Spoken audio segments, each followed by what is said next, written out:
Magandang umaga po. Ito po ang unang balita na mag-usap tayo by Vicky Osawa. 8 lalaki from Sri Lanka huli sa away na nangyari dahil sa babae. Tokyo Suginami Coup. Ayon sa news nito, hinuli ng mga pulis ang 8 lalaki na parehong galing ng Sri Lanka. Matapos mapatunayang sabit sila sa nangyaring rambulan sa residence area na nasabing lugar. Nangyaring insidente na ito last year. Ang mga ito ay na mayroong mga kakaibang grupo ay nagtipon-tipon na umabot sa more than 20 katao at magsimulang nag-away. Ayon sa mga pulis, babae daw ang naging dahilan ng kanilang kaguluhan. At yan po ang unang balita na mag-usap tayo by Vicky Osawa.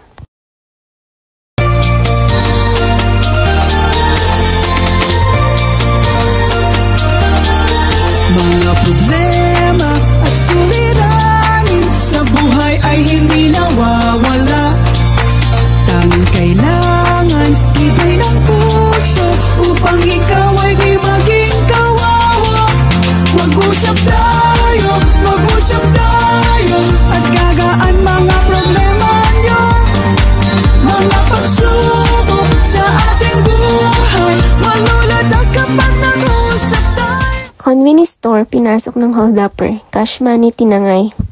Saitama, Quezon City.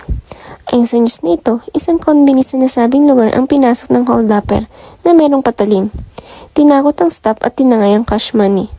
Nangyaring insidente noong January 28, kanina madaling araw ganap ng 3 a.m. Meron itong dalang patalim at tinakot ang staff na lalaki upang makakuha ng pera. Natakay nito ang mahigit 3 lapad at saka mabilis na tumakas. Ligtas naman ang staff at walang injury. Pinaghanap sa ngayon ng mga pulis ang magnanakaw. At yan pong huling balita na mag-usap tayo kay Vicky Osawa. Chika Talk for today. Nikki babalik sa pagiging stage actress. Nagbalik na si Nikki Valdez sa pagiging stage actress. Magtatandaan naging bahagi ng 2010 si Nikki sa The Wedding Singer. Ngayon ay gagampanan naman ng actress ang karakter ni Diana sa Next to Normal. This is my comeback to theater after 15 years.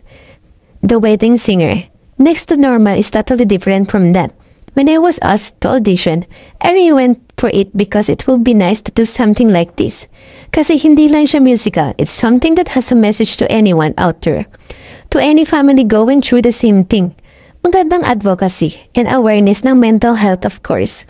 It's a journey of healing and coping of the family. Pagbabahagi ni Nikki sa ABS-CBN News. Malaki ang pasasalamat din Nikki dahil patuloy siyang nakakagawa ng iba't ibang proyekto. Bukod sa ABS-CBN, nakakalabas na rin ang actress sa GMA Network. Hinanam ako ng GMA 7 and we just recently aired. Actually, ang ganda ng end ng taon ko at ang ganda rin ng start ng taon ko. And I found out about being part of the cast of both my TV series and Next to Normal parang 2 days apart. Sabi ko siguro it's about time that I do something like this. Na kahit siguro sabay-sabay, okay na lang. Napagkasya naman ng schedule because I really wanted to do Next to Normal. Nakangiting pahayag ng actress at yan po ang ating Chika Talk for today. Yan po mga balita galing kay Miss Ann. Maraming salamat po.